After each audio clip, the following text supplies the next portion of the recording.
Анхаагийн биологийн сонгон судлах хичээлийн танилцуулга. Биологи гэж юу вэ? Биологи гэдэг бол амьд судлалын шинжлэх ухаан юм.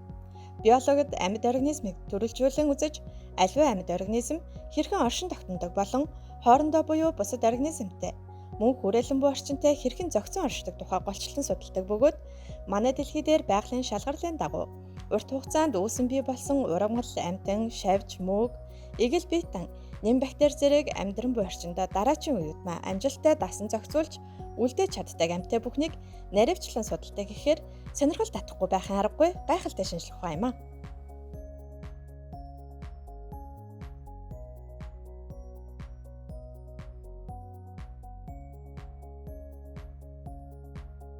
Яагаад биологийн хичээлийг судлах ёстой вэ? Биологийн шинжлэх ухааны дотроо олон салбар шинжлэх ухааныг багтаадаг бөгөөд үндсэн тулгуур онол нь эволюцийн буюу хувьслын онол юм а. Мөн маш олон сонирхолтой мэргэжлийн суурь шинжлэх ухаан бөгөөд орчин цагийн хүн төрөлхтөнд тулгамдж буй асуудлыг шийдвэрлэхэд үнэтэй хувь нэмэр оруулсаар байна. Генийн инженерчлэлийг ашиглан амьд биетийг судлан шинжилж, эд эсийн түвшинд өөрчлөн хөгжүүлснээр мал амьтдын үйлдвэр ухсаа ургамлын олон төрөл зүйл бий болж хүнсний хангамж, эм бэлтгэл, мал аж ахуй, газар тариалангийн салбар өргөжин хөгжсөөр ирсэн байна.